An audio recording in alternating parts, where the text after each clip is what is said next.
నమో వెంకటేశాయ. విద్యాతపోవ్రతధరా సద్యస్తపః ఫలకరా గోవింద గోవింద. విద్యాతపోవ్రతధరాయ జనాయ నూనం సద్యః ఫలప్రదకరో భగవాననంతః. విద్యావిరోధిమయ సంసృతిబంధమోక్షే సద్యో దదాతు నిరవద్యధియం పరాత్మా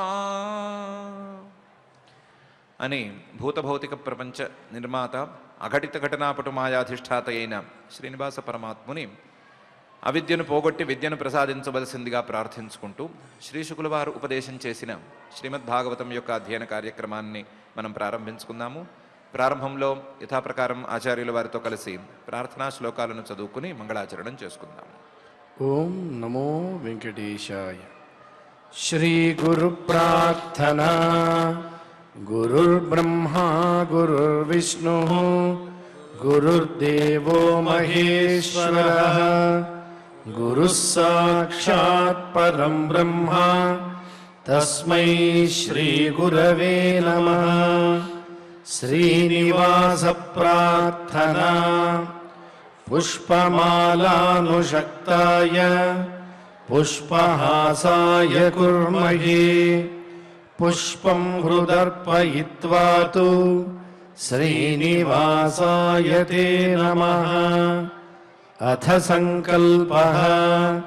శ్రీమదాదివరాహ క్షేత్రే విరాజమానస్య నిత్యశుద్ధ బుద్ధ ముక్త స్వభావస్య లీలాగృహీత విగ్రహస్య శ్రీ పద్మావతీ జానేః అనుగ్రహేణ అస్మాకం సర్వేషాం బుద్ధిశుద్ధ్యర్థం విద్యాభివృద్ధ్యర్థం భక్తి జ్ఞాన వైరాగ్యాది తదనుకూల సర్వసంపత్సమృద్ధ్యర్థం శ్రీ పరమేశ్వర ప్రీత్యర్థం శ్రీమద్భాగవత పాఠం కరిష్యామహే.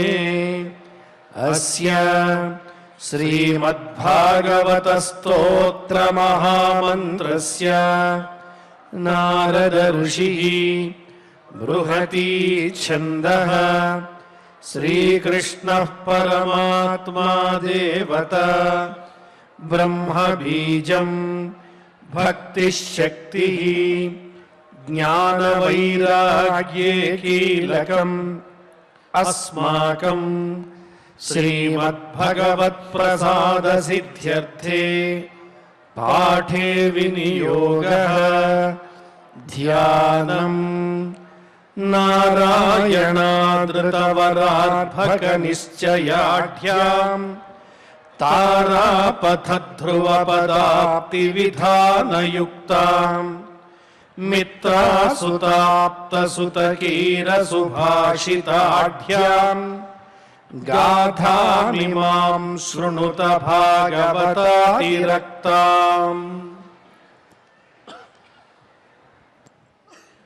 శ్రీ గురుభ్యో నమః. దక్ష ప్రజాపతిని పునరుజ్జీవింపజేయమని ఆయన మొదలుపెడితే మధ్యలో ఆగిపోయినటువంటి యజ్ఞాన్ని పునరుద్ధరించమని బ్రహ్మాది దేవతలు పరమేశ్వరుణ్ణి ప్రార్థించారు. పరమేశ్వరుడు ఉదారమైన మనస్సుతో దానికి అంగీకరించాడు. అంగీకరించినవాడు దక్షయజ్ఞ వాటికకి తాను కూడా వచ్చాడు.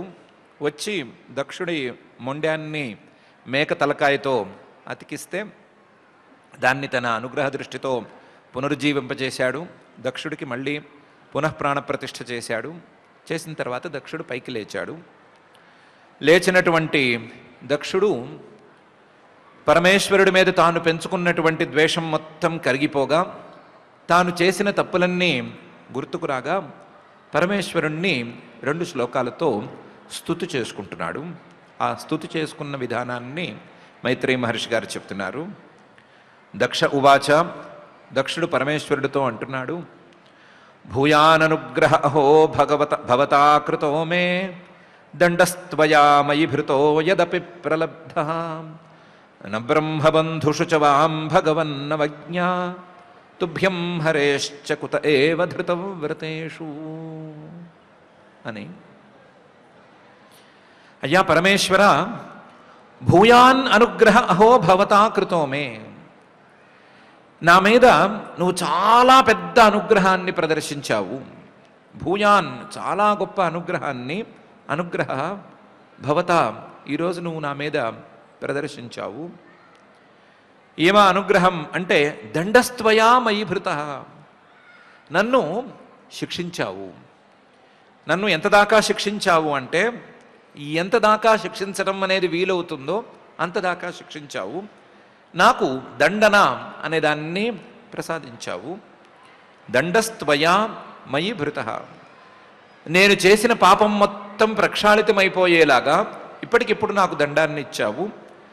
నాకు ఇలా శిక్ష విధించి నాకు ఉపకారమే చేశావు, నా మీద అనుగ్రహాన్ని ప్రదర్శించావు. యదపి ప్రలబ్ధ, నేను నిన్ను తిరస్కరించాను, నేను నిన్ను తూలనాడాను, నేను నిన్ను నానా మాటలు అన్నాను, కానీ నువ్వు మాత్రం నా మీద దయతోనే ఉన్నావు. నేను నిన్ను తిరస్కరించినట్లుగా నువ్వు నన్ను తిరస్కరించి ఉంటే నేను ఇంకా అధోగతి పాలైపోయేవాడిని. అలా కాకుండా దండన శిక్ష అనేది నాకు విధించి నా మీద నువ్వు అనుగ్రహాన్ని ప్రదర్శించావు. ఎందుకంటే సహజంగానే నువ్వు అనుగ్రహ స్వభావుడివి, అనుగ్రహమే నీ స్వభావం. ఎలాంటి వాళ్ళ మీదైనా సరే అనుగ్రహించటం, అనుగ్రహాన్ని పంచటం అనేది నీ యొక్క స్వభావం. నీ యొక్క స్వభావం అలాగే శ్రీహరి యొక్క స్వభావం కూడా. ఆ స్వభావంతోనే ఈ పని చేశావు. న బ్రహ్మబంధుషు చ వాం భగవన్ అవజ్ఞ. బ్రహ్మబంధుషు అంటే బ్రాహ్మడై పుట్టి బ్రాహ్మడిలాగా వ్యవహరించకుండా కేవలం బ్రాహ్మణుల్ని బంధువులుగా చెప్పుకుంటూ తిరిగేటువంటి వాళ్ళు, బ్రాహ్మణ వృత్తంలో బ్రాహ్మలు ఉండవలసినటువంటి విధానంలో లేని వాళ్ళు, తమ ధర్మాన్ని పాటించనటువంటి వాళ్ళు, తమ వంశాచారాలని తమ కులాచారాలని పాటించనటువంటి వాళ్ళు, అలాంటి వాళ్ళు ఉన్నా సరే వాం నీకు శ్రీహరికి భగవన్ ఓ పరమేశ్వర అవజ్ఞ అంటే తక్కువ దృష్టి అనేది ఉండదు. అలాంటి వాళ్ళ మీద కూడా మీరు మీ అనుగ్రహాన్ని ప్రదర్శిస్తూనే ఉంటారు. తుభ్యం హరేశ్చ, నీవు అంతే, ఆ శ్రీహరి అంతే. తమ ధర్మాలను మర్చిపోయిన వాళ్ళ మీద కూడా ఏ అవకాశం దొరికినా సరే వాళ్ళకి ఎలాగైనా సరే సద్బుద్ధిని ప్రసాదించి వాళ్ళని మళ్ళీ ధర్మ మార్గంలోకి ప్రవేశపెట్టాలి అని చూస్తూ ఉండటం అనేది మీ అనుగ్రహ స్వభావం. అలాంటిది కుత ఏవ ధృతవ్రతేషు, అలాంటిది ఎవరైనా ధర్మ మార్గంలో ఉండటానికి ప్రయత్నం చేస్తూనే ఆ ధర్మ మార్గం నుంచి కాస్త ఇటు అటు తప్పి బయటికి వస్తే వాళ్ళ మీద మీరు అనుగ్రహాన్ని ప్రదర్శిస్తారు అని వేరే చెప్పుకోనక్కర్లేదు. నేను పూర్తిగా ధర్మ మార్గాన్ని విడిచిపెట్టిన వాడిని అయితే కాదు, ధర్మ మార్గంలో ఉందామని ప్రయత్నం చేసిన వాడినే, కానీ ఆ మార్గంలో ఉంటూ తప్పులు చేసిన వాడిని. ఇలాంటి తప్పులు చేసిన వాడి మీద నీవు అనుగ్రహాన్ని ప్రదర్శించడంలో ఏమీ ఆశ్చర్యం లేదు. నీకు శ్రీహరికి ఇదే అలవాటు. అలాంటి అనుగ్రహాన్నే ఈరోజు నా మీద నువ్వు ప్రదర్శించావు. ఆ ప్రదర్శించిన అనుగ్రహం చాలా గొప్పది. భూయాన్ అనుగ్రహ అహో భవతా కృతో మే దండస్త్వయా మయి భృతో యదపి ప్రలబ్ధ న బ్రహ్మబంధుషు చ వాం భగవన్ అవజ్ఞ తుభ్యం హరేశ్చ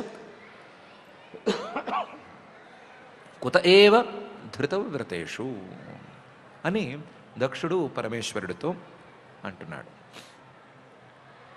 అదేమయ్యా, నీ నెత్తి మీద టపీమని కొట్టడం కాదు, నీ తలకాయే తీసేశాడు.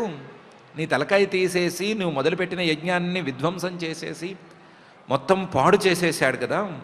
అలాంటి పాడు చేసిన వాడిని నువ్వు పొగుడుతున్నావు అంటే నిన్ను నమ్మాలా, నమ్మక్కర్లేదా?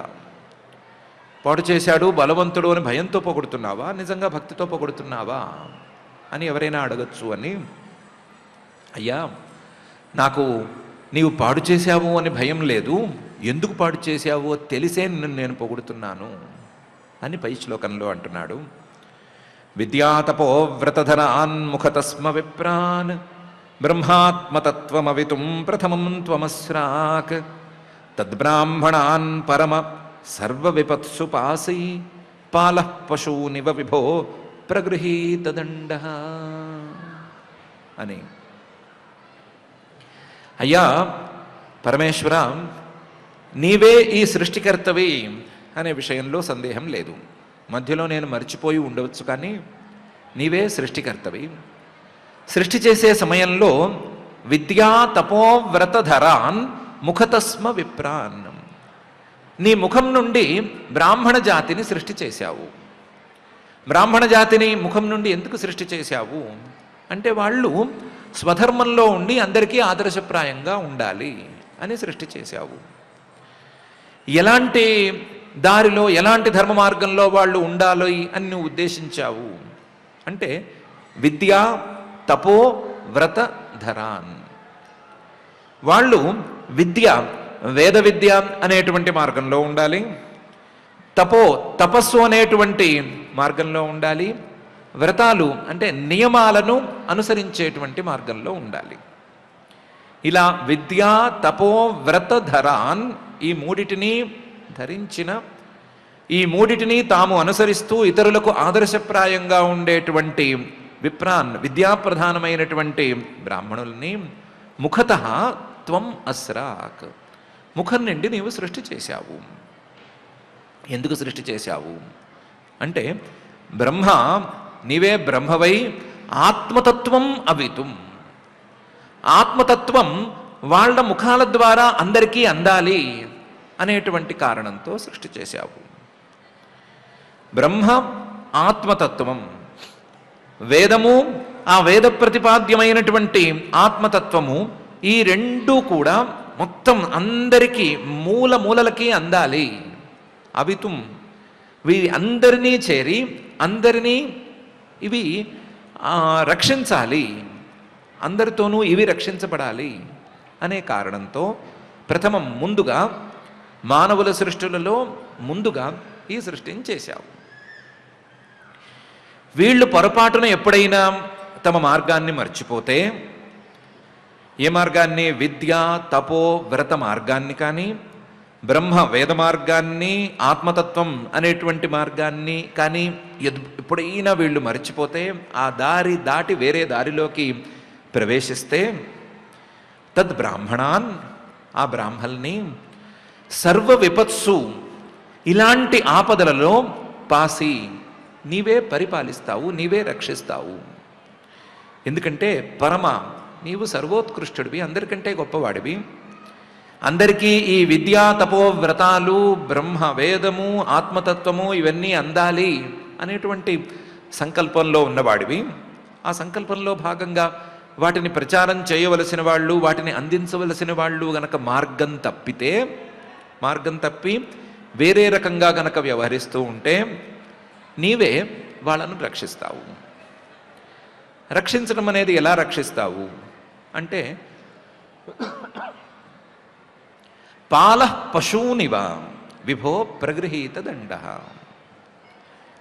ఆవుల్ని కాచటానికి తీసుకెళ్ళినటువంటి పశుపాలకుడు ఆ ఆవుల్ని మార్గం దాటితే, అవి వెళ్ళవలసిన దారిని దాటి అవి మేత మేయవలసినటువంటి ప్రాంతంలోకి కాక వేరే ప్రాంతంలోకి ప్రవేశించే దారిని పట్టుకుంటే వాటిని సంరక్షిస్తాడు. ఎలా సంరక్షిస్తాడు అంటే ప్రగృహీత దండ, చేతిలో కర్ర పట్టుకుని ఆ కర్రతో కడతాను అని హై హై అని అరుస్తూ వాటిని కొట్టినట్లుగా నటిస్తూ, మరీ మాట వినని పశువు ఉంటే గనక దాన్ని ఒక దెబ్బ వేసి, అవసరమైతే దెబ్బ వేసి దాన్ని మార్గంలోకి, సవ్యమైన మార్గంలోకి ప్రవేశపెట్టి రక్షిస్తాడు. అట్లాగే నువ్వు కూడా పాలః పశూనివ, నీవు కూడా పశుపతివి కదా, పశుపాలకుడివి కదా. కాబట్టి పాలః పశూనివ, ఆ పశుపాలకుడు చేసినట్లే, గోవులను సంరక్షించేవాడు చేసినట్లే నువ్వు కూడా ప్రగృహీత దండ, చేతిలో దండం పట్టుకుని మార్గం తప్పిన వాళ్ళ నెత్తి మీద 4 దెబ్బలు వేసి, అవసరమైతే లేదా ఆ దండాన్ని చూపించి భయపెడుతూనైనా సరే వాళ్ళని సన్మార్గంలోకి ప్రవేశపెడతావు, ప్రవేశపెట్టి వాళ్ళను సంరక్షిస్తావు. ఇది నీ యొక్క విద్యా ప్రచారణలో ఒక భాగం. కాబట్టి ఇది ఆ విద్యా ప్రచారంలోనూ విద్య ఆత్మతత్వ విద్య అందరికీ అందాలనేటువంటి ఉద్దేశంలోనూ వేదాలు అందరినీ చేరాలి అనే ఉద్దేశంతోనూ నువ్వు చేస్తున్నావు అని నాకు తెలుసు. కాబట్టి నీ మీద భయం కొద్దీ కాదు, నీకున్న అనుగ్రహాన్ని దృష్టిలో పెట్టుకుని భక్తి కొద్దీ నేను ఈ మాట మాట్లాడుతున్నాను అని దక్షుడు చక్కగా ఈ శ్లోకంలో చెప్తున్నాడు. నాకు నువ్వు కొట్టిన దెబ్బకి భయం కాదు, నీవు కొట్టిన దెబ్బకి బుద్ధే వచ్చింది అనే విషయాన్ని చెప్తున్నాడు. విద్యాతపోవ్రతధరాన్ ముఖతస్మ విప్రాన్ బ్రహ్మాత్మతత్వమవితుం ప్రథమం త్వమస్రాక్ తద్బ్రాహ్మణాన్ పరమ సర్వ విపత్సుపాసి పాలః పశూనివ విభో ప్రగృహీత దండ అనే ఈ శ్లోకంలో.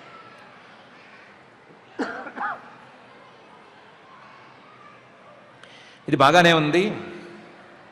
ఇంత పెద్ద ఉపకారం చేసిన నీకు ప్రత్యుపకారం అంటూ ఏం చేయాలి?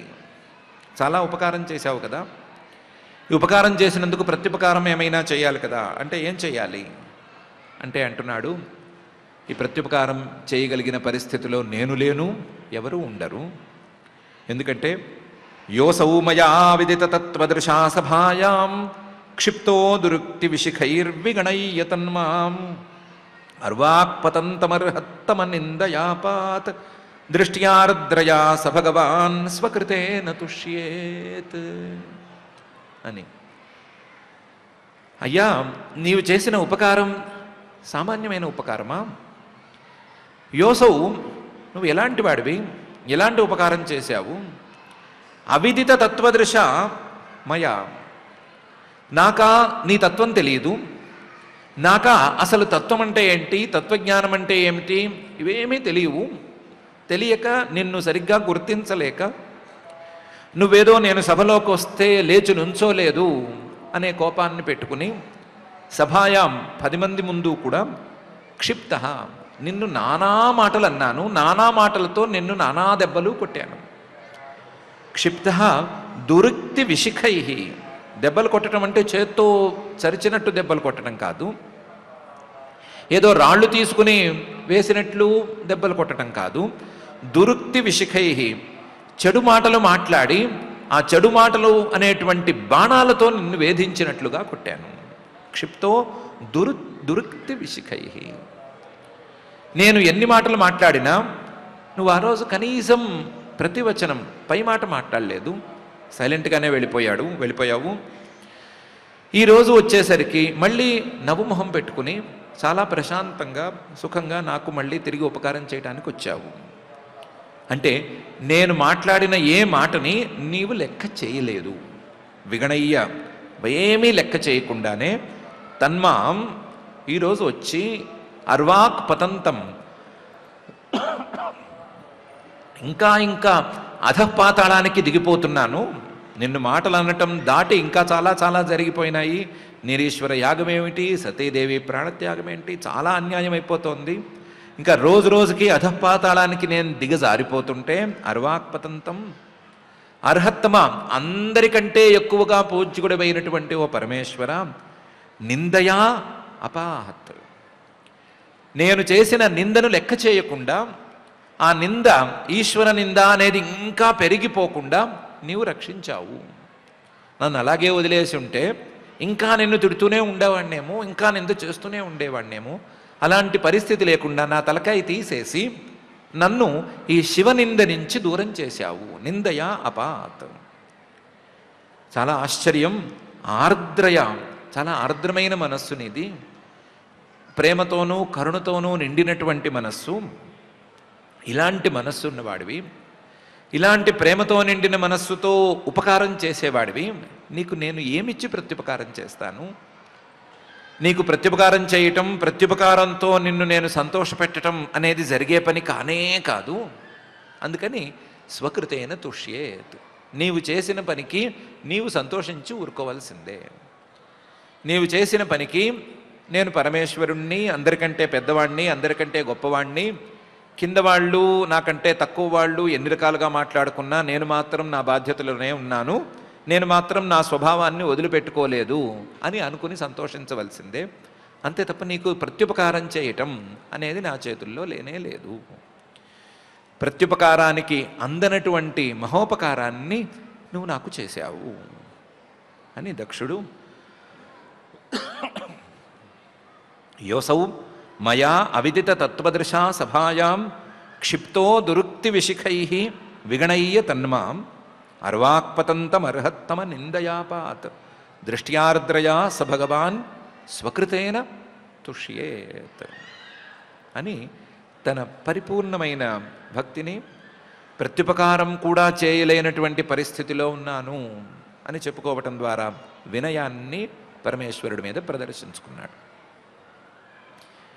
ఇలా ప్రదర్శించుకున్న తర్వాత 2 శ్లోకాలలో పరమేశ్వర స్తుతి చేసుకుని ఒక శ్లోకంలో పరమేశ్వరుడి ఉపకారానికి ప్రత్యుపకారమే లేదు అని చెప్పుకున్న తర్వాత ఏం జరిగింది అనే విషయాన్ని మైత్రేయ మహర్షి గారు పై శ్లోకాలలో అంటున్నారు. మైత్రేయ ఉవాచ క్షమాప్యైవం సమీఢ్వాంసం బ్రహ్మణా చానుమంత్రిత కర్మ సంతానయామాస సోపాధ్యాయర్త్విగాదిభిః అని.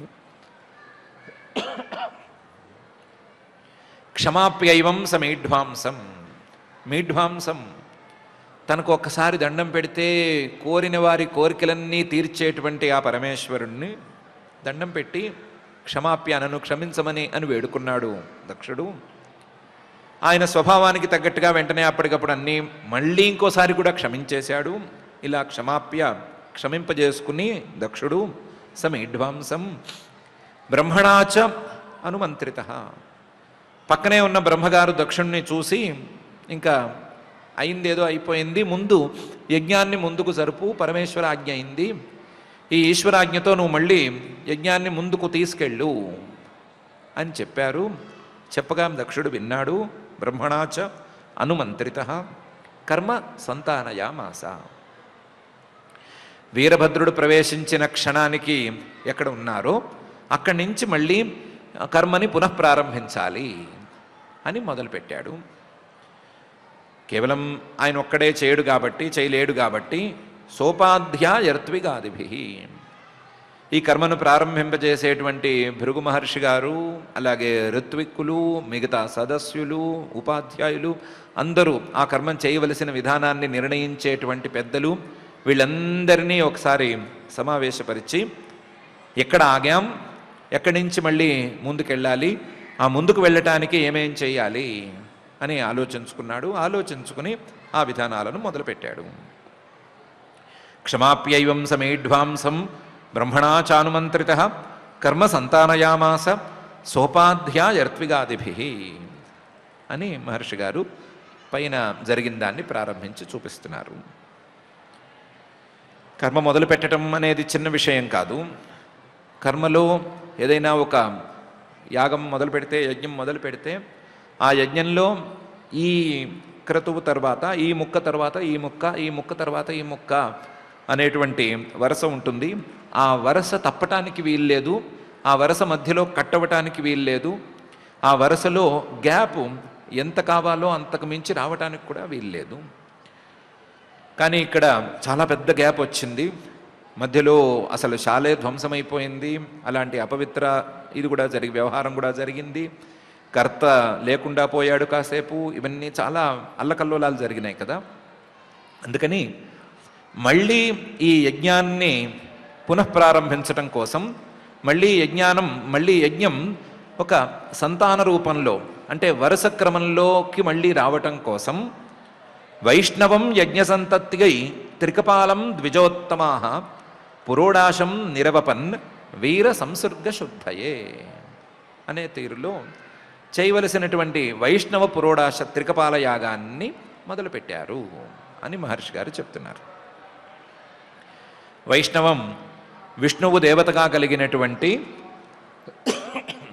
త్రికపాల పురోడాశాన్ని యజ్ఞ సంతత్తి అయి ఈ యజ్ఞం మళ్ళీ పునఃప్రారంభం కావటానికి, మళ్ళీ వరుస క్రమంలోకి రావటానికి ద్విజోత్తమాహ అక్కడ ఉండేటువంటి భృగు మహర్షి మొదలైనటువంటి బ్రాహ్మణోత్తములు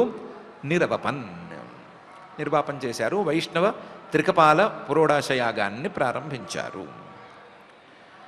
త్రికపాల పురోడాశం అనేది, పురోడాశం అంటేనే బియ్యాన్ని ధాన్యం దగ్గర నుంచి తీసుకొచ్చి ఆ ధాన్యాన్ని జాగ్రత్తగా రోట్లో కొట్టి తోలు వలిచి దాన్ని బియ్యంగా మార్చి మంత్రాలను ఉచ్చరిస్తూ ఈ పని చేసి తర్వాత దాన్ని పిండిలాగా కొట్టి దాన్ని జల్లించి దాంట్లో రవ్వకి పిండికి మధ్యగా ఉండేటువంటి భాగాన్ని తయారు చేసుకుని దాన్ని ఈ యజ్ఞంలో ఉండేటువంటి అగ్నుల్లోనే ఉడకపెట్టి దాన్ని ఒక గుండ్రటి భాగంగా తయారు చేసి దానికి తాబేలుకు ఉన్నటువంటి ఆకారాన్ని లైట్గా తీసుకొచ్చి తాబేలుని తయారు చేసినట్లుగా తయారు చేసి ఆ తయారు చేసినటువంటి ఆ ఉండలాంటి భాగాన్ని 3 కుండ పెంకుల మీద, వాటికి కపాలాలని పేరు, 3 కుండ పెంకుల మీద పెట్టి దాన్ని కాల్చాలి.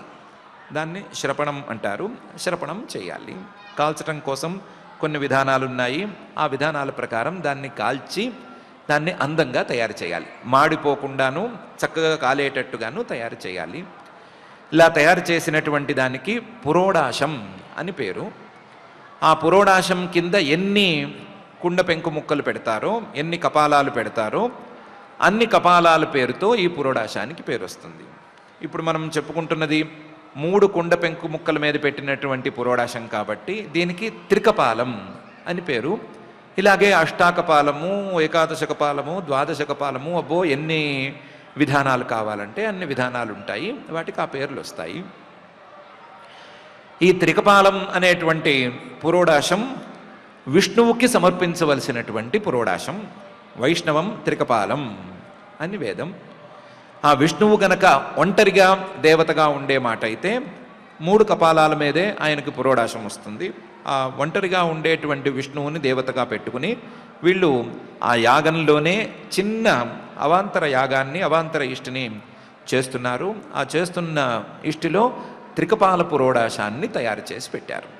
దానికి నిర్వాపం అని పేరు. ఆ నిర్వాపాన్ని వీళ్ళు చేశారు. ఇది ప్రధానంగా 2 ప్రయోజనాల కోసం చేసినటువంటి పని. వైష్ణవ త్రికపాల యాగం అనేది ఒకటి, యజ్ఞం ఆగిపోయింది, మళ్ళీ పునఃప్రారంభం కావాలి. యజ్ఞానికి ఒక వరుస అనేది రావాలి. మధ్యలో కట్ అయిపోయింది కదా, ఆ కట్ అయిపోయినటువంటి దోషం పోవాలి అనేటువంటిది ఒకటి. యజ్ఞ సంతత్యై అనేది ఒకటి. రెండోది వీర సంసర్గ శుద్ధయే అనేది. వీరుడు అంటే వీరభద్రుడు మొదలైనటువంటి వీరులు చాలామంది వచ్చారు కదా, వాళ్ళు వచ్చి యజ్ఞశాలను మొత్తం కూల్చేశారు కదా. అలా కూల్చటం అనేది యజ్ఞం దృష్టితో చూసినప్పుడు యజ్ఞం పాడైపోయినటువంటి పరిస్థితిలో ఉన్నట్లే. ఆ వీర సంసర్గం, ఆ వీరులు చేసినటువంటి పనులకి ప్రాగ్వంశాన్ని పగలగొట్టేశారు, యజ్ఞశాలను మొత్తం కాల్చేశారు, ఎక్కడికక్కడ యజ్ఞ కుండాలని వాటిని తోసేసి వాటిని బెసిగిపోయేటట్లు చేశారు అని అనుకున్నాం కదా. అలా చేయటం అనేది పూర్తిగా యజ్ఞం పాడైపోయేందుకు పనికొచ్చేటువంటి విధానం. పూర్తిగా యజ్ఞం అపవిత్రంగా మారిపోయేందుకు పనికొచ్చేటువంటిది. ఆ అపవిత్రతను పోగొట్టడం కోసం, ఆ అపవిత్రత పోయి మళ్ళీ యజ్ఞం సవ్యంగా సాగేందుకోసం కూడా ఈ వైష్ణవ త్రికపాల యాగం అనే దాన్ని చేశారు. వాళ్ళు పగలగొట్టినవన్నీ సులభంగా పగలగొట్టి వెళ్ళిపోయారు, కానీ అవి కట్టేటప్పుడు చాలా జాగ్రత్తగా కట్టవలసి ఉంటుంది. అవి కట్టేటప్పుడు ముహూర్తం చూసుకోవాలి, మంత్రాలు చెప్పుకోవాలి. ఏ ప్రాంతాన్ని నిర్మించాలన్నా దానికి ప్రత్యేకించిన మంత్రాలు ఉంటాయి. ఫలానా వాళ్ళు రావాలి, ఫలానా వాళ్ళు ఈ మంత్రంతో దీన్ని తయారు చేయాలి, ఇలాంటివి చాలా ఉంటాయి. మళ్ళీ దాన్ని పవిత్రంగా మార్చడం కోసం మంత్రాలు ఉంటాయి. ఇన్ని మంత్రాలతో ఆ ప్రదేశాలన్నీ తయారు కావలసి ఉండగా అవన్నీ ఇప్పుడు అపవిత్రమైపోయినాయి. ఆ మంత్రబలం పోయింది. పోయేసరికి మళ్ళీ దానికి బలం రావటం కోసం ఈ వైష్ణవ త్రికపాల యాగం అనే దాన్ని ప్రారంభించారు అని మహర్షి గారు చెప్తున్నారు. వైష్ణవం యజ్ఞ సంతత్యై త్రికపాలం ద్విజోత్తమా పురోడాశం నిరవపన్ వీర సంసర్గ శుద్ధయే అనే ఈ శ్లోకంలో. ఆ యాగం అనేది ఎలా చేయాలి అంటే, యాగంలో యజమానుడు అంటే స్వామి, యజ్ఞకర్త, ఆయన ఈ వేదికి ఉత్తరాన కూర్చుని ఉంటాడు. ఉత్తర దిక్కులో యజమానుడు పత్ని ఇద్దరు కూర్చుని ఉంటారు. ఆయనకి ఆపోజిట్ సైడు ఆయనకి ఎదురుకుండా మరొక వైపు హోత అనేటువంటి ఋత్విక్కు కూర్చుని ఉంటాడు. ఈ హోతగారు సామాన్యంగా ఇక్కడ కూర్చుంటాడు. ఇది పెద్ద యజ్ఞం కాబట్టి ఇంకో చోటు ఉంటుంది ఆయనకి, ఆ చోట్లోనైనా కూర్చుంటాడు. ఆ హోతగారు మంత్రం చెప్పాలి. మంత్రం చెప్పి ఫలానా దేవతని నేను ఆహ్వానిస్తున్నాను అని అనాలి. అంటే ఆయన మంత్రబలంతో ఆ దేవత దిగి రావాలి. దిగి వచ్చిన తర్వాత దిగొచ్చిన దేవతకి నువ్వు ఈ ద్రవ్యాన్ని సమర్పించు. ఇప్పటికైతే శ్రీమన్ మహావిష్ణువే ఉన్నాడు. యాజ్ఞిక భాషలో అయితే మహావిష్ణువు అనకూడదు, విష్ణువు అని మాత్రమే పిలవాలి. ఆయన్ని ఈ హోతగారు పిలవాలి. మంత్రంతో పిలిచి అధ్వర్యుడికి చెప్పాలి, నువ్వు ఈయనకి త్రికపాల పురోడాశాన్ని ఇవ్వు అని. దానికి ఒక మంత్రం ఉంటుంది వషట్కారంతో. ఆ వషట్కారంతో ఆయన దాన్ని ఉచ్చరించాలి. ఉచ్చరిస్తే అధ్వర్యుడు తాను చేతిలో జుహూహు అనేటువంటి ఒక యజ్ఞపాత్రను పట్టుకుని యజ్ఞపాత్రలో ఆ పురోడాశాన్ని ఉంచుకుని యజ్ఞపాత్రతో ఆ జుహువుతో హోమకుండంలో ఈ పురోడాశాన్ని సమర్పించాలి. ఎంత తీసుకోవాలి, ఎంత పెట్టాలి, ఎన్నిసార్లు పెట్టాలి, వాటి మంత్రాలు ఏంటి అనేది చాలా పెద్ద తంతు.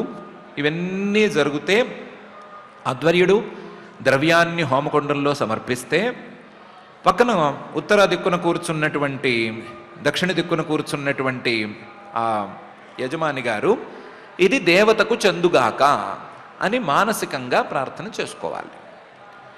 ఇది యజమానుడు అంటే యజ్ఞకర్త చేయవలసిన పని. అధ్వర్యుడు చేయవలసిన పనేమో క్రియ, హోత చేయవలసిన పనేమో మంత్రాన్ని ఉచ్చరించటం. ఈ మూడు ఏకకాలంలో సాగాలి. అలా ఇక్కడ సాగినాయి అని మహర్షి గారు అంటున్నారు. అధ్వర్యుణా ఆత్తహవిష యజమానో విశాంపతే ధియా విశుద్ధయా దధ్యౌ తథా ప్రాదురభూద్ధరి అని. అధ్వర్యుణా ఆత్తహవిష, అధ్వర్యుడు చేతిలో హవిస్సు అంటే ఇంకేముంది యజ్ఞం చేయటానికి సమంత్రకంగా ఆ పురోడాశంలోని భాగం తీసుకున్నాడు. సమంత్రకంగా పురోడాశాన్ని గనక ఆ జుహులో పెట్టేస్తే దానికి హవిస్సు అని పేరు వస్తుంది. ఆ హవిస్సుని ఆయన చేతిలోకి తీసుకున్నాడు. ఆయన హవిస్సును చేతిలోకి తీసుకున్నాడు అంటేనే అంతకుముందు హోతగారు పని మొదలుపెట్టేశాడు అని అర్థం. హోతగారు చెప్పవలసిన మంత్రాలన్నీ క్రమంగా ఆయన చెప్పుకుంటూ వస్తున్నాడు అని అర్థం.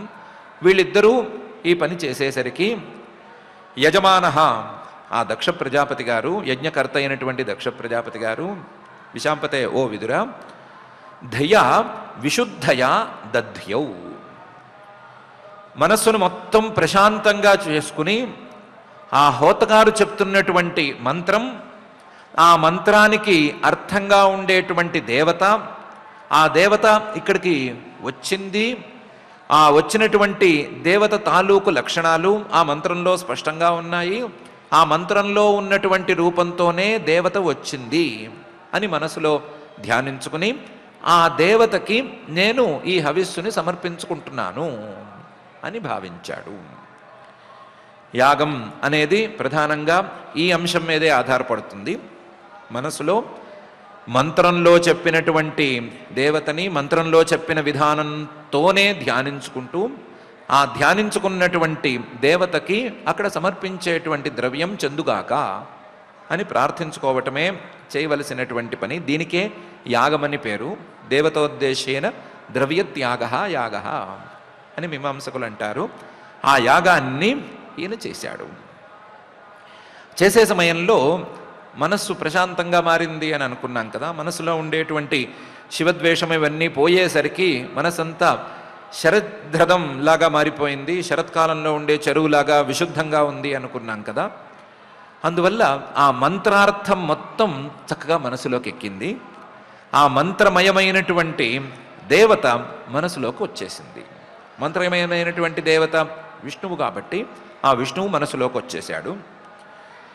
ఈ యాగం ఆయన చేయటమేంటి, చేసే సమయంలో మంత్రపూర్వకంగా ఆ విష్ణువుని మనసులోకి తెచ్చుకోవటమేంటి, మంత్రంలో చెప్పిన విధానంలోనే మనసులోకి తెచ్చుకోవటమేంటి, ఇవన్నీ జరిగేసరికి వెంటనే తథా ప్రాదురభూద్ధరి, ఈయన ఏ విధంగా మంత్రంతో మనసులో ధ్యానించుకున్నాడో అదే రూపంలో శ్రీహరి సాక్షాత్కరించేశాడు. పరిశుద్ధమైన మనస్సుతో ధ్యానం చేసే వాళ్ళ ముందు సాక్షాత్కరించడం అనేది ఆయన యొక్క అలవాటు కాబట్టి దక్షుడి మనస్సు కూడా పరిశుద్ధమైపోయింది కాబట్టి పరిశుద్ధమైన మనస్సుతో ఆయన మంత్రపూర్వకంగా ధ్యానం చేసేసరికి శ్రీహరి అక్కడికక్కడ సాక్షాత్కరించేశాడు అని మైత్రేయ మహర్షి గారు చెప్తున్నారు. అధ్వర్యుణ ఆత్తహవిష యజమానో విశాంపతే ధియా విశుద్ధయా దధ్యౌ తథా ప్రాదురభూద్ధరి అనే ఈ శ్లోకంలో ఎలా ఆయన సాక్షాత్కరించాడు అంటే తదా స్వప్రభయా తేషాం ద్యోతయంత్యా దిశో దశ ముష్ణౌస్తేజ ఉపానీతః తార్క్ష్యేణ స్తోత్రవాజినా అనే తీరులో సాక్షాత్కరించాడు. తదా ఆయన సాక్షాత్కరించే సమయానికి స్వప్రభయ ఆయన యొక్క తేజస్సుకి ద్యోతయంత్యా దిశో దశ మొత్తం దశ దిక్కులకి ఆయన తేజస్సు వ్యాపిస్తూ ఉంటే ఆ సభలో ఉండే వాళ్ళందరి తేజస్సులు పూర్తిగా కనిపించడం లేదు, లేదా వాళ్ళ తేజస్సులన్నిటినీ ఈయన దొంగిలించేశాడేమో, వాళ్ళ తేజస్సులను కూడా ఈయనే లాగేసుకున్నాడేమో అన్నంత స్థాయిలో వాళ్ళందరికంటే సభలో ఉన్న వారందరికంటే గొప్ప తేజస్సుతో ఆయన కిందకి దిగాడు. తదా స్వప్రభయా తేషాం ద్యోతయంత్యా దిశో దశ ముష్ణంస్తేజ. ఎలా దిగాడు? ఉపానీతస్తార్క్ష్యేణ.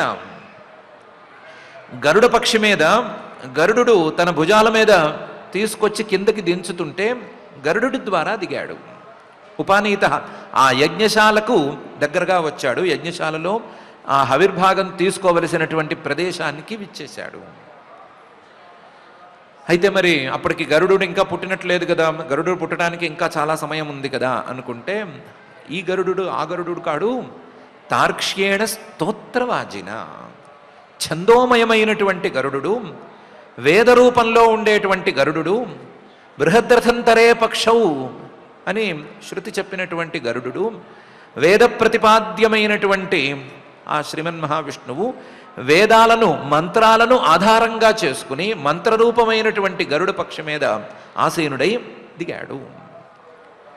ఏ మంత్రాన్నైతే హోతగారు చెప్పారో, ఏ మంత్రాన్నైతే యజమాని దక్ష ప్రజాపతి గారు మనసులో ధ్యానించుకున్నాడో, ఏ మంత్రార్థాన్ని ఆయన మనసులోకి ఎక్కించుకున్నాడో ఆ మంత్రం ద్వారా, ఆ మంత్ర బలం ద్వారా ఆయన అక్కడికి వచ్చేశాడు.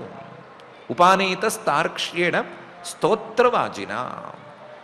ఈ గరుడుకి రెండు వైపులా ఉండేటువంటి రెక్కలు, వాజాలు అంటే రెక్కలు, స్తోత్రాలు అంటే సామలే ఆయన యొక్క రెక్కలు. సామల్ని రెక్కలుగా చేసుకుని ఎగురేటువంటి ఛందోమయమైన గరుడ పక్షి మీద ఆసీనుడై ఆయన వచ్చేశాడు అని మహర్షి గారు తదా స్వప్రభయా తేషాం ద్యోతయంత్యా దిశో దశ ముష్ణంస్తేజ ఉపానీత తార్క్ష్యేణ స్తోత్రవాజిన అనే ఈ శ్లోకంలో చెప్తున్నారు. ఆయన ఎలా వచ్చాడు సరే, ఎలా ఉన్నాడు అని చెప్పరాదా మాకు అంటే మహర్షి గారు 2 శ్లోకాల్లో చెప్తున్నారు.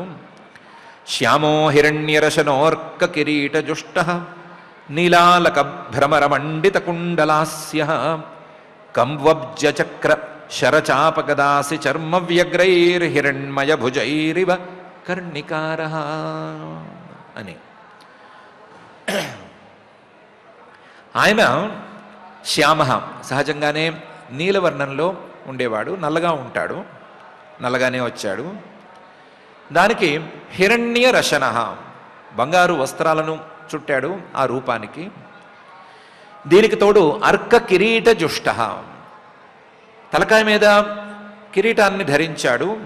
ఆ కిరీటమేమో ధగద్ధగాయమానంగా ప్రకాశిస్తోంది. ఎంత వెలిగిపోతోంది అంటే అర్క సూర్యుడే కిరీటంలాగా వెలిశాడా అన్నట్లుగా వెలిగిపోతోంది.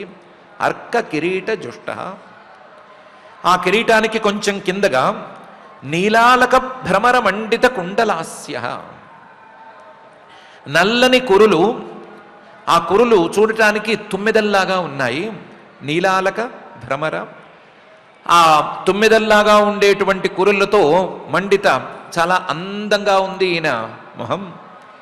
దీనికి తోడు 2 చెవులకి 2 కుండలాలు, ఆ కుండలాలతో కలిసినటువంటి హాస్య ముఖంతో ఉన్నాడు. దీనికి తోడు 8 బాహువులేనికి 8 భుజాలు, 8 భుజాలని 8 చేతుల్ని ఖాళీగా ఉంచకుండా అన్నిట్లోనూ తలా ఒక ఆయుధం పట్టుకుని ఉన్నాడు. ఆయుధమో అందానికి అలంకారమో ఏదో ఒకటి పట్టుకున్నాడు. ఒక్కొక్క చేతిలోనూ కంబు అంటే శంఖాన్ని ఒక చేత్తో పట్టుకున్నాడు, అబ్జం అంటే పద్మాన్ని ఒక చేత్తో పట్టుకున్నాడు, చక్రం చక్రాన్ని ఒక చేత్తో, శరం బాణాన్ని ఒక చేత్తో పట్టుకున్నాడు, చాప బాణాన్ని వేయటానికి వీలుగా వాడే ధనుస్సుని ఇంకో చేత్తో పట్టుకున్నాడు, గద కౌముదకి అనే పేరుండే గదాన్ని ఒక చేత్తో పట్టుకున్నాడు, అసి అంటే ఖడ్గాన్ని దీన్ని పట్టుకున్నాడు, అలాగే చర్మ ఒక చర్నాకోలు కూడా పట్టుకున్నాడు. ఇలా 8 చేతులలో 8 రకాల ఆయుధాలు లేదా ఏదో ఒక వస్తువులు ధరించి వచ్చాడు. ఈ 8 చేతులకి అలంకారాలుగా ఈ ఆయుధాలు వస్తువులు మాత్రమే కాకుండా రకరకాల ఆభరణాలు, భుజకీర్తులు అంటారా, కంకణాలు అంటారా, ఉంగరాలు అంటారా, ఎన్ని ఉండాలో అన్నీ ఉన్నాయి. అన్ని ఆభరణాలు దగదగదగా మెరిసిపోతూ ఉండేసరికి అసలు ఈయన చేతులే బంగారంతో తయారు చేసేశారా అన్నట్లుగా వెలుగుతున్నాయి. వ్యగ్రైర్ హిరణ్మయ భుజైరివ. ఇంత కలిసేసరికి 8 భుజాలు, ఆ 8 భుజాలు దగదగదగా ప్రకాశమానంగా ఉండటము, ఆ 8 భుజాల మధ్యలో కొంచెం పైకి లేచి భుజాలు ఉంటే 8 భుజాల మధ్యలో ఈయన ముఖం ఉండటము, ఆ ముఖంలోనేమో నల్లని తొమ్మిదెల్లాంటి ముంగురులు ఉండటము, దానికి తోడు సూర్యుడు కనిపించటము, ఇవన్నీ కలిపేసరికి ఇవ కర్ణికార, ఒక అష్టదళ పద్మం ఒకటి అక్కడ ఉద్భవించిందా అన్నట్లుగా ఆయన అక్కడ ఉన్నాడు. 8 రేకులతో 8 తామర రేకులతో కూడినటువంటి తామర పువ్వు అక్కడికక్కడ ఉద్భవిస్తే ఆ తామర పువ్వు చుట్టూ 8 వెలుగుతున్నటువంటి రెక్కలుండి ఆ రెక్కలకి మధ్య ఉండేటువంటి ప్రాంతంలో 9 తిరుగుతూ ఉంటే ఆ తామర పువ్వు ఎంత అందంగా ఉంటుందో అంత అందంగా అంత అద్భుతంగా ఈయనున్నాడు. శ్యామో హిరణ్యరశనోర్క కిరీటజుష్ట నీలాలక భ్రమరమండిత కుండలాస్య కంబబ్జ చక్ర శరచాప గదాసి చర్మ వ్యగ్రైర్ హిరణ్మయ భుజైరివ కర్ణికార అని మహర్షి గారు ఆ సమయాన వచ్చినటువంటి ఆ శ్రీమన్ మహావిష్ణువును వర్ణించి చూపిస్తున్నారు. పద్మం అని చెప్పటం ద్వారా హృదయానికి చిహ్నం అని చెప్పారు. హృదయం విచ్చుకున్నప్పుడు, హృదయం నిర్మలంగా ఉన్నప్పుడు ఆయన వచ్చేటువంటి రూపంలోనే వచ్చాడు. హృదయం విచ్చుకున్నప్పుడు ఆయన ఏ రూపంలో అవతరించుకోవాలో, ఏ రూపంలో అవతరిస్తే ఆ హృదయానికి మరింత లాభం కలుగుతుందో ఆ రూపంలో అవతరించాడు అని జ్ఞానప్రధానమైనటువంటి వర్ణనతో భగవంతుడు అవతరించాడు అని చూపిస్తున్నారు. దానికి తోడు వక్షస్యధిశ్రితవధూర్వనమాల్యుదార హాసావలోక కలయా రమయంశ్చ విశ్వం పార్శ్వభ్రమద్వ్యజన చామర రాజహంస శ్వేతాతపత్ర శశినో పరిరజ్యమానః అని ఇంకా ఆయనలో విశేషాలున్నాయి అని చెప్తున్నారు. వక్షస్యధిశ్రితవధూ, ఆయన వక్షస్థలంలో ఎప్పుడూ కొలువై ఉండేటువంటి లక్ష్మీదేవి కూడా చక్కగా వచ్చింది. ఆవిడికి చెప్పే తీసుకొచ్చినట్టున్నాడు. ఆవిడ హృదయ దేశంలో చక్కగా ఉంది. వక్షస్యధిశ్రిత వధూహు, వనమాలి అందమైనటువంటి తులసి పూలు ఇవి కలిపినటువంటి మాలను ధరించాడు. ఇవన్నీ కాదు, ఇవన్నీ ఏమీ లెక్కలేవు అన్నట్లుగా ఉదార హాసావలోక కలయ రమయంశ్చ విశ్వం అనే తీరులో దిగాడు. ఆయనకు మాత్రమే చాతైనటువంటి ఉదార హాసం, ఉదారంగా నవ్వేటువంటి, ఆయన మాత్రమే నవ్వేటువంటి ఒక చిన్న నవ్వు, ఆయనకు మాత్రమే సాధ్యమైనటువంటి చిరునవ్వు. ఇది కాక ఉదార అవలోకం, ఆయన మాత్రమే చూడగలిగినటువంటి ఒక చూపు, ఆయనకు మాత్రమే చేతైనటువంటి ఒక అనుగ్రహ దృష్టి. అందులోనూ ఆయన చూపించదలుచుకున్నది మొత్తం చూపించలేదు, అవలోక కలయ, ఈ రెండిటిని చాలా స్వల్పంగా చూపించాడు. మొత్తం పూర్తిగా 100% ఆయన ఏమి చూపించలేదు. ఒక చిన్న ముక్క ఇందులోంచి విసిరేశాడు. ఆ చిన్న ముక్కకే ఉదారహాస ఉదార అవలోకాల యొక్క చిన్న ముక్కకే రమయంశ్చ విశ్వం, మొత్తం ప్రపంచమే ఆనందించిపోతుంది అన్నంత స్థాయిలో ఉన్నాడు. అక్కడ ఉన్నవాళ్ళు ఆనందించడం అనేది అసలు ఇష్యూనే కాదు. అక్కడ ఉన్నవాళ్ళు ఆనందించి తీరాలి. అక్కడ ఉన్నవాళ్ళనే కాదు, విశ్వాన్నే, ఈ ప్రపంచం మొత్తాన్నే ఆనందింపజేయగలిగినటువంటి చిరునవ్వుతోనూ అలాగే అనుగ్రహ దృష్టితోనూ ఆయన దిగాడు. దీనికి తోడు ఇది ఆయన అందం అనుకుంటే పక్కన అమరిన వాటి అందం గురించి కూడా చెప్పుకుని తీరాలి. పార్శ్వభ్రమద్ వ్యజన చామర రాజహంస, ఆయన ఫుల్ సెటప్తో దిగాడు కదా. ఎవరో ఇద్దరు పరిచారకులు ఆయనకి చామరాలు వీస్తున్నారు. చామరాలంటే తెలుసు కదా, తెల్లని జూలు ఉంటుంది, దాన్ని పట్టుకోవడానికి వెండితోనో బంగారంతోనో ఒక కాడలాగా తయారు చేస్తారు. తయారు చేసిన దాంతో విసురుతూ ఉంటారు. విసిరితే గాలి సన్నగా తగులుతుంది. విసినకర్ర అంటే కొంచెం గాలి ఇటు అటుగా తగలచ్చు, ఇదైతే సన్నగా గాలి కదులుతూ ఉంటుంది. పైగా ఇది రాజలాంఛనం. ఆ రాజలాంఛనంతో ఆయన దిగాడు. ఆ రాజలాంఛనం పార్శ్వ భ్రమద్వ్యజన, రెండు వైపులా ఉండి ఈ చామరాలు వీస్తున్నారు. వ్యజనాలు కూడా, విసినకర్రలు కూడా ఉన్నాయి, అవి లెక్కలేవు. కానీ చామరాలు ఉన్నాయి కదా, ఈ చామరాలు రెండు, ఆ తెల్లని జూలుతో నిండినటువంటి చామరాలు రెండు రాజహంసల్లాగా కనిపిస్తున్నాయి. రెండు హంసలు ఈయన పక్కన చేరి రెక్కలు అల్లార్చుతున్నాయా అన్నట్టున్నాడు. ఆయనకి రాజలాంఛనాల్లో భాగంగా ఒక తెల్లని గొడుగు పట్టారు, శ్వేతాతపత్రం, చక్రవర్తి లాంఛనం అది. అదేమో ఆయన తలకాయ మీద చేరేసరికి చంద్రబింబమే ఈయన నెత్తి మీద ఇలా ముడుచుకుని ఉందా అన్నట్లుగా ఉంది. శ్వేతాతపత్ర శశిన ఉపరి రజ్యమాన, చాలా అందంగా మారిపోయాడు. అసలే సూర్యుడి లాంటి కిరీటం, ఆ సూర్యుడి లాంటి కిరీటం మీద తెల్లటి గొడుగు అయ్యేసరికి ఈ సూర్యుడి కిరణాలు సోకేటువంటి చంద్రుడే అక్కడికి వచ్చేశాడా అన్నట్లుంది. దీనికి తోడు ఆయన రెండు పక్కలా ఉండేటువంటి చామరాలు రాజహంసల్లాగా అందంగా ఉన్నాయి. ఆయన సొంత అందం సరే సరే, ఆయన ముఖం గురించి చెప్పనక్కర్లేదు. ఆయన ముఖంలో ప్రత్యేకించి ఉండేటువంటి చిరునవ్వు, అలాగే ఆయన అనుగ్రహ దృష్టి, వీటి గురించి చెప్పుకోగలిగినది లేనేలేదు. అలాంటి అందమైన, అలాంటి చాలా గొప్పదైనటువంటి రూపంతో శ్రీహరి సాక్షాత్కరించాడు అని వక్షస్యధిశ్రిత వధూర్వనమాల్యుదార హసావలోక కలయా రమయంశ్చ విశ్వం పార్శ్వభ్రమద్వ్యజన చామర రాజహంస శ్వేతాతపత్ర శశినోపరి రజ్యమాన అనే ఈ శ్లోకంలో మహర్షి గారు చెప్తున్నారు.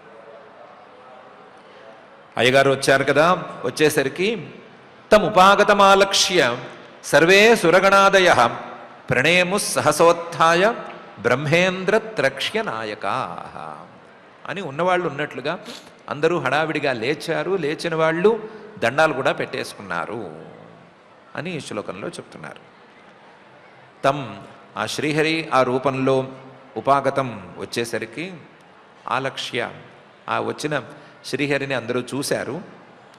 ఆలక్ష్య దగ్గరగా కనిపించాడు. ఇంత దగ్గరగా కనిపించడం చాలా అరుదు. ఆయన యొక్క రూపం మొత్తాన్ని చూడగలిగారు. చూడగలిగేసరికి సర్వే సురగణాదయ, అందరూ దేవతలందరూ కూడా ప్రణయము సహసోత్థాయ, వెంటనే దిగ్గును లేచారు. లేచిన వాళ్ళు లేచినట్లుగా కిందపడి దండాలు పెట్టారు. కిందపడి దండాలు పెట్టారు, లేదా వంగి దండాలు పెట్టారు. ఎవరున్నారు ఇందులో? బ్రహ్మ ఇంద్ర త్ర్యక్ష నాయకాహ. బ్రహ్మగారున్నారు, ఇంద్రుడున్నాడు, త్ర్యక్షుడు అంటే 3 నేత్రాలు కలిగినటువంటి పరమేశ్వరుడున్నాడు. వీళ్ళందరూ ప్రధానులుగా కలిగినటువంటి నాయకులుగా కలిగినటువంటి సురగణాహ, దేవతాగణాలందరూ కూడా, అందరూ అక్కడ ఉన్న వాళ్ళందరూ ఒక్కసారి లేచి ఆయనకి దండం పెట్టుకున్నారు. తముపాగతమాలక్ష్య సర్వే సురగణాదయ ప్రణేముస్సహసోత్థాయ బ్రహ్మేంద్ర త్రక్ష్యనాయకా అని మహర్షి గారు ఈ శ్లోకంలో చెప్తున్నారు. తత్తేజసా హతరుచ సన్నజిహ్వా ససాధ్వసా మూర్ధ్నా ధృతాంజలిపుటా ఉపతస్థురధోక్షజం అని పైన వాళ్ళు చేసిన పనిని కూడా ఆ విధానంతో సహా మహర్షి గారు చెప్తున్నారు.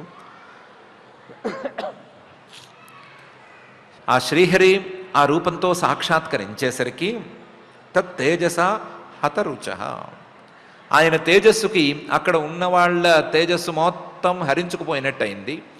ఎవరు అక్కడ నిలవలేరు అన్నట్టు తయారైంది. ఇలాంటి వాడు ముందుకు వచ్చేసరికి దండమైతే జాగ్రత్తగా పెట్టారు, కానీ ఏమైనా ఒక మంచి మాట మాట్లాడదాము, ఏమైనా ఒక స్తుతివాక్యం పలుక్కుని అనుగ్రహింపజేసుకుందాము అనేసరికి అందరికీ సన్న జిహ్వాహ, నాలుక పట్టేసినట్టు అయిపోయింది. అందరి నాలుకలు పనిచేయట్లేదు, మాటలు తడబడతాయి అని ముందే తెలిసిపోయింది. సన్న జిహ్వాహ ఇలా అయ్యేసరికి ఆయన తేజస్సు అలా ఉంది, నా మాట ఏమో తడబడుతోంది, నోరేమో పట్టేసినట్టు అయిపోయింది అనేసరికి వీళ్ళకి లోపల భయం కూడా కలిగింది. ససాధ్వసాహ, ఒక రకమైన భయం అనేది కలిగింది.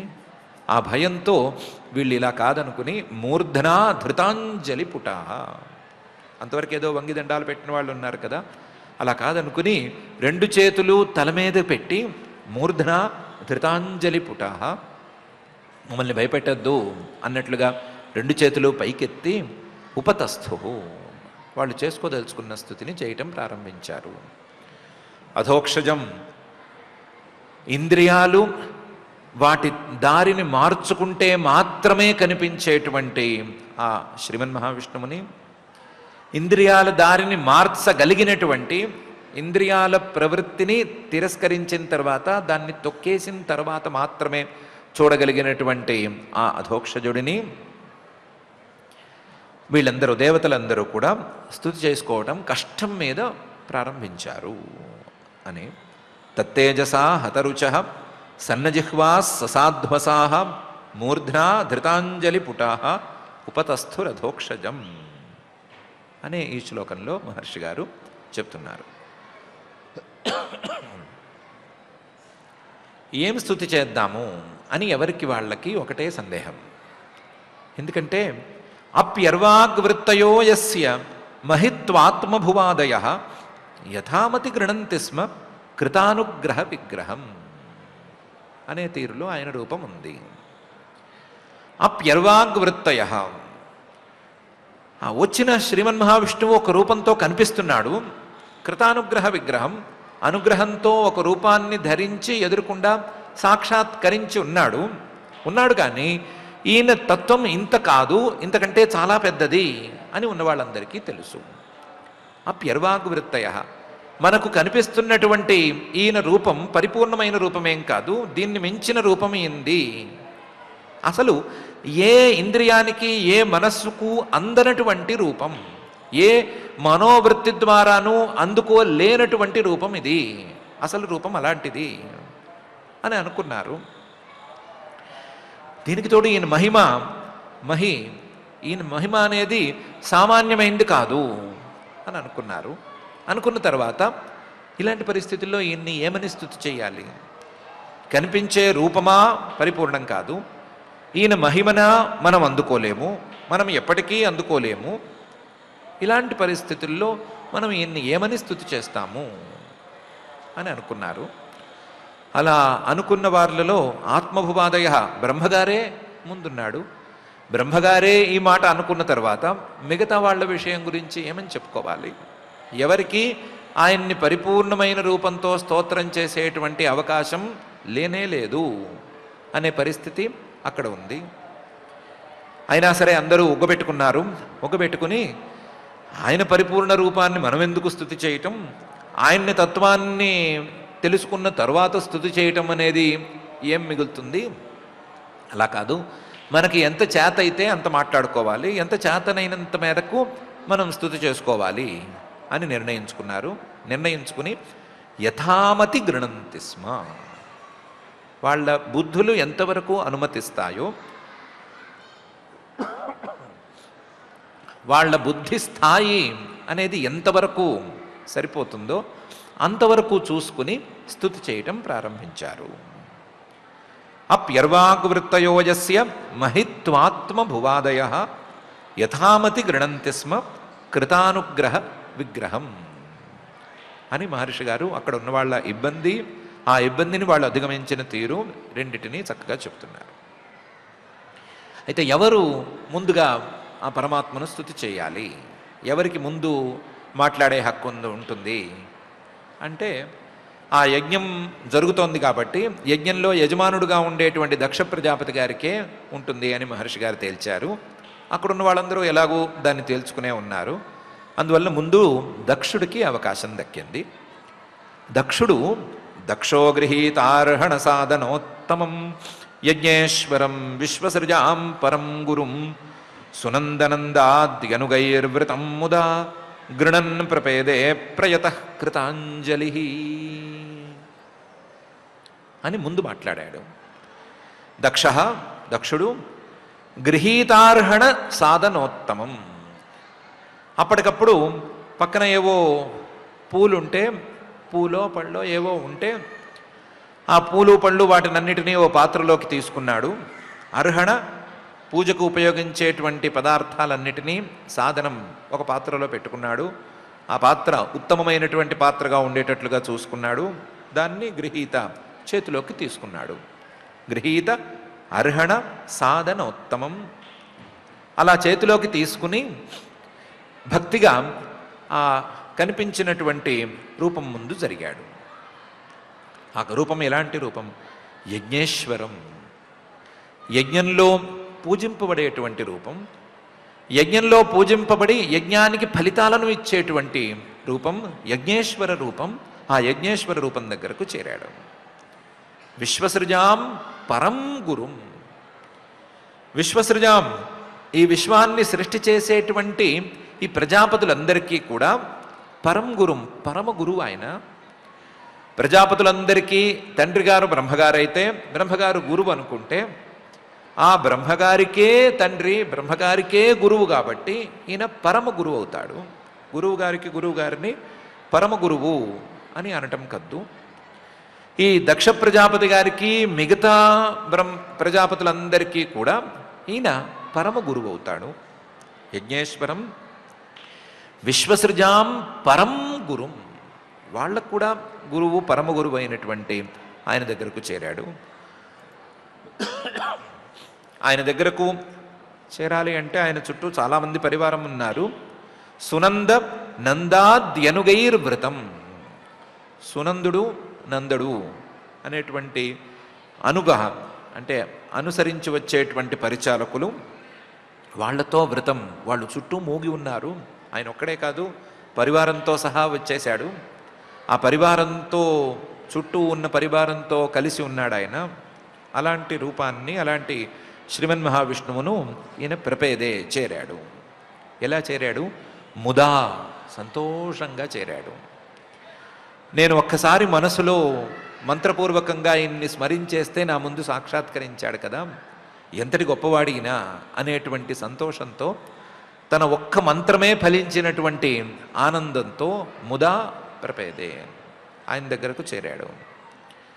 చేరేటప్పుడు గృణన్ స్తుతివాక్యాలను పలుకుతూనే చేరాడు. చేరేటప్పుడు ప్రయతః వినయంగా చేరాడు. చేరేటప్పుడు కృతాంజలి, రెండు చేతులు ఎంతవరకు జోడించగలడో అంతవరకు జోడించే భక్తిగానే చేరాడు. చేతిలో పాత్ర ఉంది కదా, పూజా పాత్ర ఉంది కదా, కాబట్టి రెండు చేతులు జోడించి నమస్కారం పెట్టడం అనేది అయ్యే పని కాదు. అందుకని ఎంతవరకు రెండు చేతులు కలిసి ఉంచగలడో అంతవరకు కలిపి ఉంచి కృతాంజలిగానే ఆయన్ని చేరాడు అని మహర్షి గారు దక్షో గృహీతార్హణ సాధనోత్తమం యజ్ఞేశ్వరం విశ్వసృజాం పరంగురుం సునందనందాద్యనుగైర్వృతం ముదా గృణన్ ప్రపేదే ప్రయతః కృతాంజలి అనే ఈ శ్లోకంలో చెప్తున్నారు. అయిన తర్వాత దక్షుడు శ్రీమన్ మహావిష్ణువుతో మాట్లాడాలి.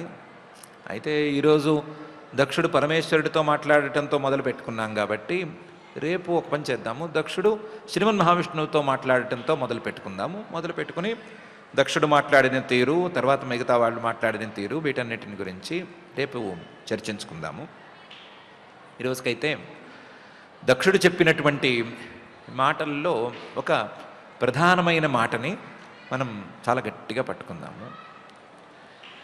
మనకు ఏమైనా ఒక కష్టం వచ్చింది అని అనుకుంటే, ఆ కష్టం గనక మనం చేసిన పాపానికి లేదా మనం చేసిన తప్పుకి ప్రతిఫలంగా వచ్చింది అని అనుకుంటే, ఆ కష్టం లేదా ఆ పాపానికి తప్పుకి ప్రతిఫలం మనకు బుద్ధి రావటానికి, మనం చేసిన తప్పును మనమే సరిదిద్దుకోవటానికి భగవంతుడు చేసినటువంటి అనుగ్రహం అని అనుకోవటానికి మనకు చాలానే అవకాశం ఉంది.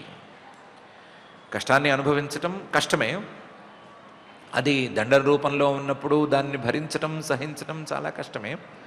కానీ అది పరమేశ్వరుడు మనల్ని అనుగ్రహిస్తున్న తీరులలో ఒక తీరు అని చెప్పుకోవటానికి చాలా గట్టి అవకాశం ఉంది.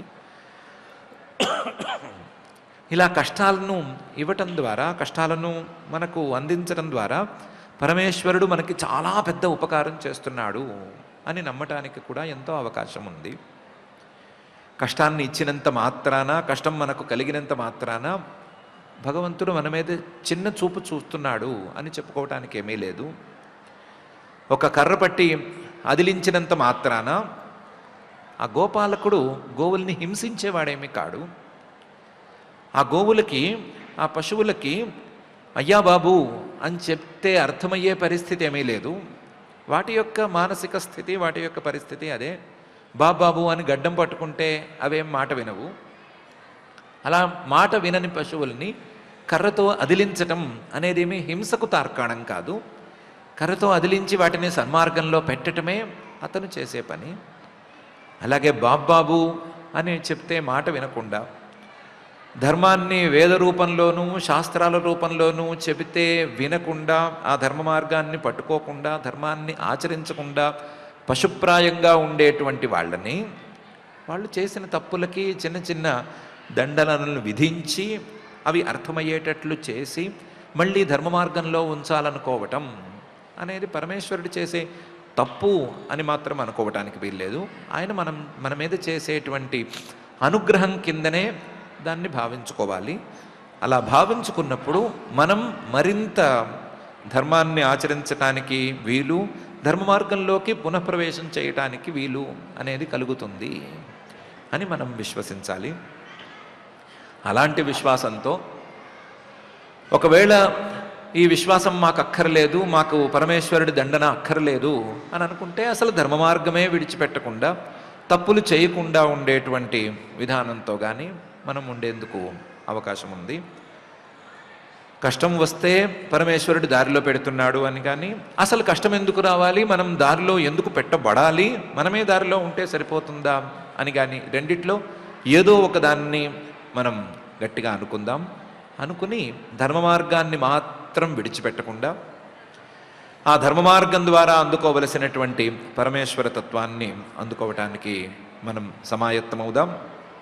మనల్ని అలా నడిపించవలసిందిగా, మరీ కర్రలతో దెబ్బలు కొట్టేయకుండా టక్ టక్కని కొట్టి అదిలించవలసిందిగాను ఆ భూత భౌతిక ప్రపంచ నిర్మాత, అఘటిత ఘటనాపటు మాయాధిష్ఠాత అయిన శ్రీనివాస పరమాత్ముడిని భక్తిగా ప్రార్థించుకుందాం. ఆ ప్రార్థనతో ఈ రోజుకి పారాయణ కార్యక్రమాన్ని ప్రారంభించుకుందాం. ఈరోజు చతుర్థ స్కంధంలో 7వ అధ్యాయం 13వ శ్లోకం నుంచి మనం పారాయణ చేసుకుంటున్నాం. అథ అథ శ్రీమద్భాగవతే పారమహంస్యాం సంహితాయాం చతుర్థ స్కంధే సప్తమాధ్యాయే శ్లోకాః దక్ష ఉవాచ భూయాననుగ్రహ అహో భవతా కృతో మే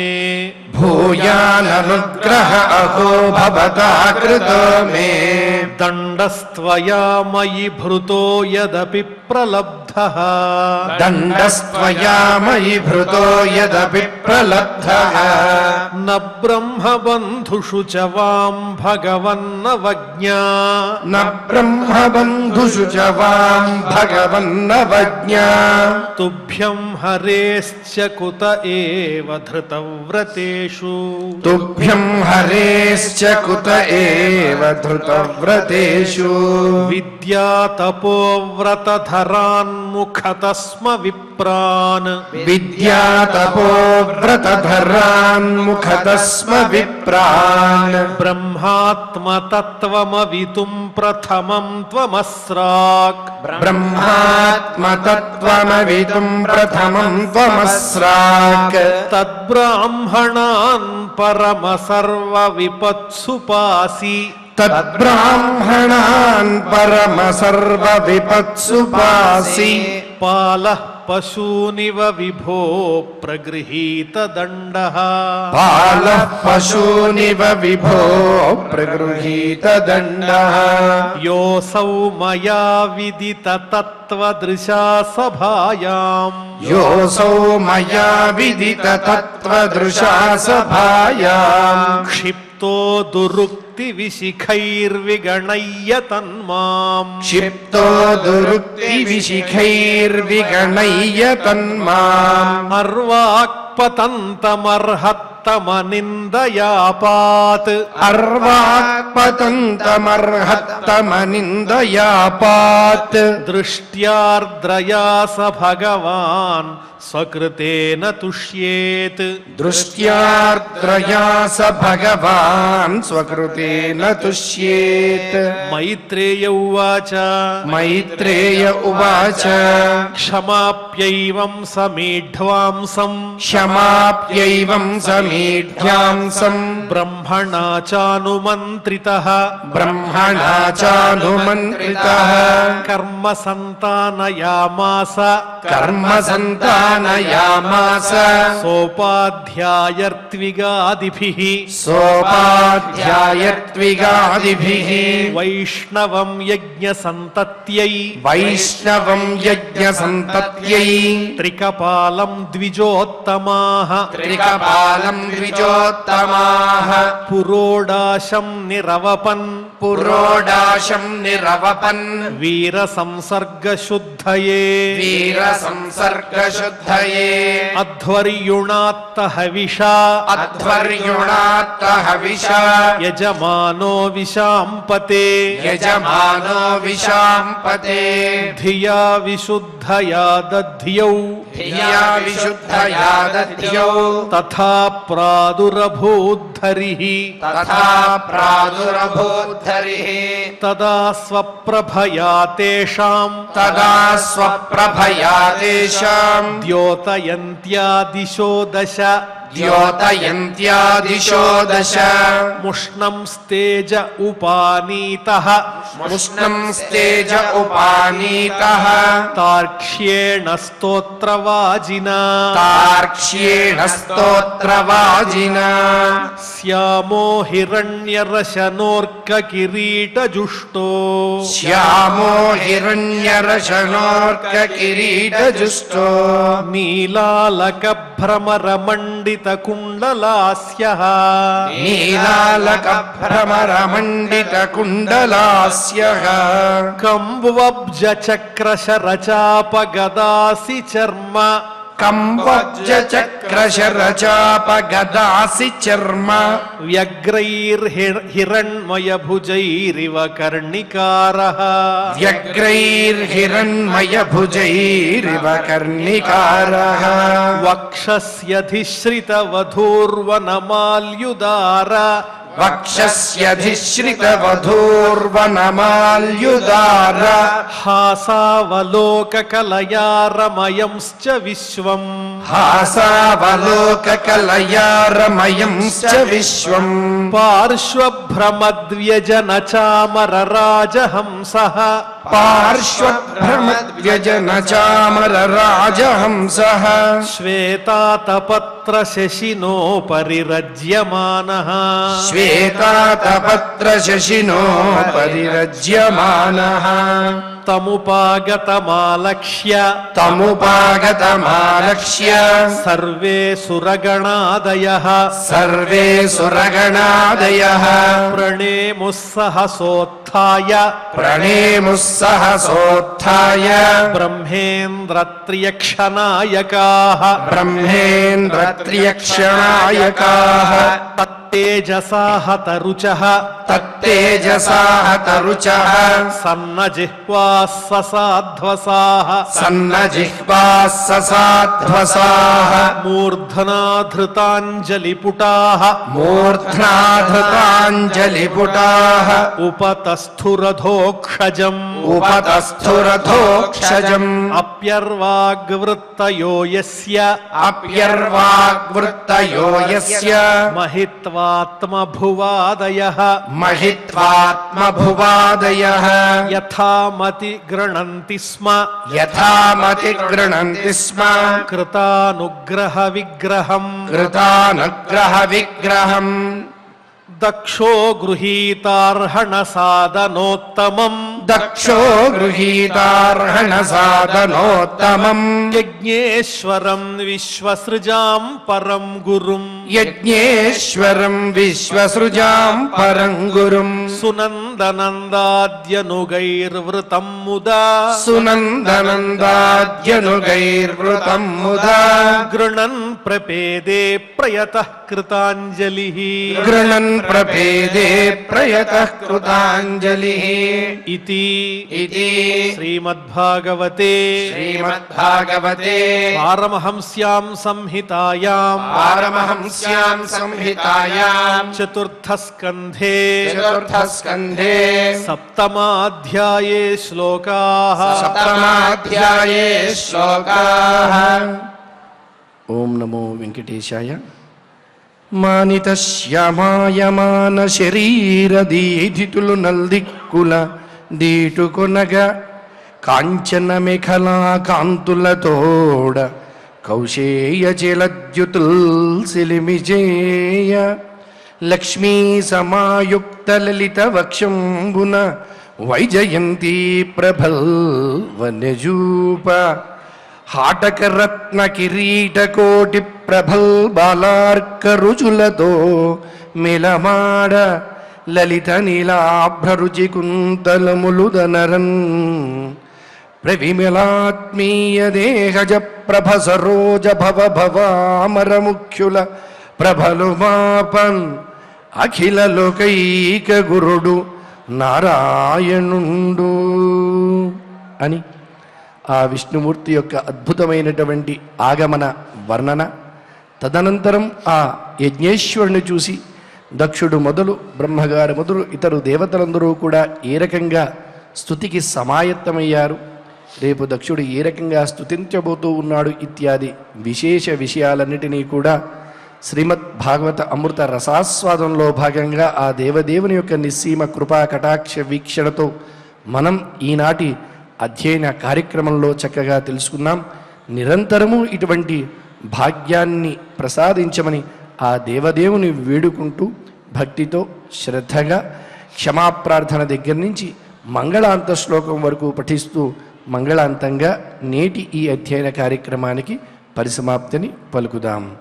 అథ క్షమా ప్రార్థనా యదక్షరవదభ్రష్టం మాత్రాహీనం చ యద్భవేత్ తత్సర్వం క్షమ్యతాం దేవ నారాయణ నమోస్తుతే. అథ భగవత్ సమర్పణం కాయేన వాచా మనసేంద్రియైర్వా బుద్ధ్యాత్మనా వా ప్రకృతే స్వభావాత్ కరోమి యద్యత్ సకలం పరస్మై నారాయణాయేతి సమర్పయామి. అథ లోకక్షేమ ప్రార్థనా సర్వే భవంతు సుఖినః సర్వే సంతు నిరామయాః సర్వే భద్రాణి పశ్యంతు మా కశ్చిద్ దుఃఖభాగ్ భవేత్. అథ మంగళం శ్రియః కాంతాయ కళ్యాణ నిధయే నిధయేర్థినాం శ్రీ వెంకట నివాసాయ శ్రీనివాసాయ మంగళం.